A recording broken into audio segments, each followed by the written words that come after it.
La famille, bien bonjour. Chers amis, bonjour. De l'équipe de la matinale à la personne qui nous écoute en fin de journée en Australie ou celle qui est encore au lit en Californie, to everyone, good morning. Welcome to your spiritual broadcast, La Bonne Nouvelle. Le pasteur Joseph et son équipe vous souhaitent donc une excellente journée. Lors de notre dernière session, nous avons mis l'accent sur un puissant mot, le mot accord. A-C-C-O-R-D. Petit rappel de la définition du mot accord. L'accord est une union établie avec ou entre des personnes. L'accord consiste en une conformité des pensées, des sentiments, des volontés. La synthèse de notre dernière session nous permet donc de mettre en avant 3 composants de base pour préparer et obtenir un accord. Retenez donc cette formule. Un accord en 3D. Le premier D donne le mot différent avec un T à la fin. Le deuxième D donne le mot différent avec un D à la fin. Et le troisième D, le mot dialogue. Une petite explication rapide. Le différent avec un T à la fin, c'est accepter que je suis donc unique. Donc, celui qui est en face de moi est aussi unique. Le différent avec un D à la fin, c'est reconnaître que le frottement des différents avec un TS à la fin ou le frottement de nos différences, légitimes, acceptées et reconnues, peut donc produire ce différent avec un D à la fin, qui n'est autre qu'un désaccord ou une querelle sur un point précis, résultant donc de conflits d'opinion ou d'intérêts. Pour ce qui est donc du dialogue, nous rappelons que le dialogue est la conversation, la discussion, la négociation menée avec la volonté commune d'aboutir à une solution acceptable par les deux parties en présence.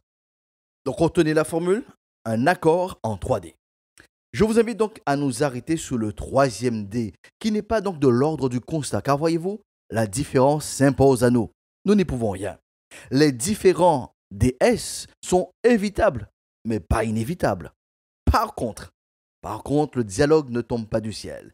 Le dialogue relève de la volonté individuelle et de la volonté commune. C'est l'apôtre Paul qui l'exprimait ainsi en Romains 12, verset 18, disant « S'il est possible, autant que cela dépend de vous, soyez en paix avec tous les hommes. » La paix est durable que si deux volontés la maintiennent et bien donc de commun accord. Nous sommes d'accord, madame. Si monsieur ne fait pas preuve de bonne volonté, il sera difficile de trouver un terrain d'entente pour régler le différend avec un D à la fin. Idem pour vous, monsieur.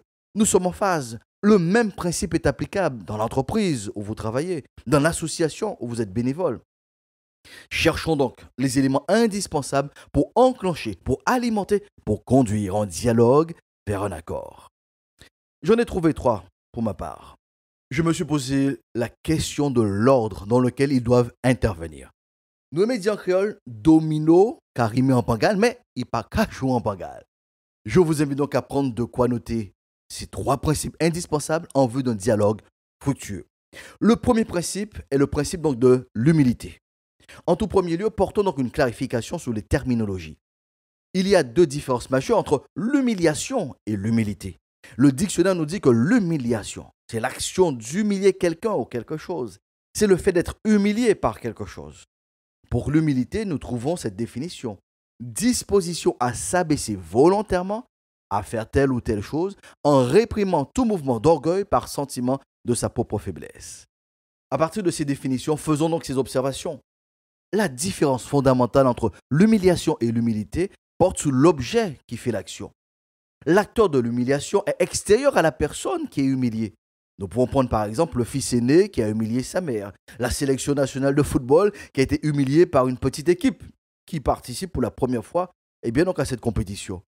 Pour qu'il y ait donc humiliation, il faut un acteur extérieur, il faut un acteur qui déclenche ce sentiment d'humiliation. C'est ce sentiment qui peut se retrouver dans le cadre donc d'un conflit. Il y a 2 personnes, peut-être les 2 personnes concernées par ce conflit vivent individuellement une humiliation. Pour ce qui est donc de l'humilité, un petit rappel donc de la définition, disposition à s'abaisser volontairement à faire telle ou telle chose en réprimant tout mouvement d'orgueil par sentiment de sa propre faiblesse. Nous observons que c'est une initiative personnelle quand on parle donc de l'humilité. C'est une décision, c'est un choix de vie. Il est aussi intéressant donc de souligner que le mot humilité vient du mot humilitas en latin dérivé donc humus, signifiant terre. L'humilité est généralement donc considérée comme un trait de caractère d'un individu qui se voit de façon réaliste. Un autre aspect que nous devons donc souligner, c'est l'impact de l'humiliation et de l'humilité dans la vie. Les conséquences sont opposées par contre. Nous ne pouvons pas vivre donc, l'humiliation et l'humilité de la même manière. L'humiliation génère des sentiments négatifs, nous éprouvons de la honte, nous sommes blessés dans notre dignité. Sans faire d'un jeu de mots, nous avons l'impression d'entrer sous terre de manière forcée. Tandis que l'humilité, étant un choix de vie, elle amène une paix envers soi-même et un équilibre vis-à-vis donc des autres. Et sans faire de jeu de mots, nous avons l'impression de sortir de terre et d'être plus près de notre juste valeur. C'est en cela que l'humilité est perçue comme un trait donc de caractère et l'humiliation est perçue comme un sentiment lié à une certaine agression de ma personne.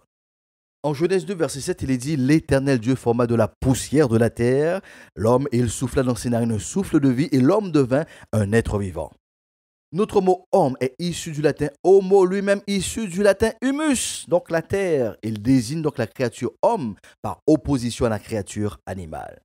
De même que nous avons déjà considéré qu'il n'y a qu'une seule famille, la famille humaine, l'humanité, de même l'humilité est une valeur spirituelle qui transcende les religions. Cultiver l'humilité est un choix de vie. Cette humilité, quand elle devient commune, génère une énergie que nous appellerons la volonté. La volonté est donc le deuxième principe indispensable pour un vrai dialogue. Cette volonté nous dit en substance « ma vie mérite mieux de ce que je vis aujourd'hui ».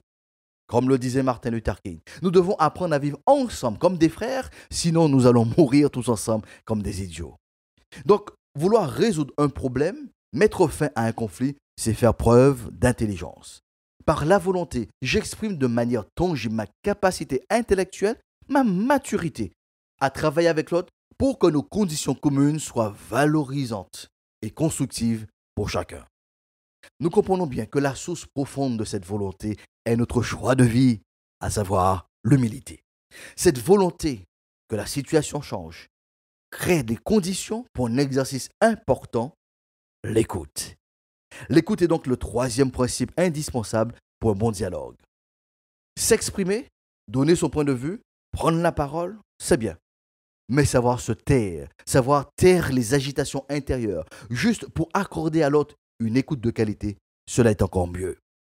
Le dictionnaire nous dit que le verbe écouter, c'est le fait de tendre l'oreille vers ce qu'on peut entendre, prêter attention à ce qu'on entend. C'est accorder donc son attention, se concentrer sur ce que l'autre dit.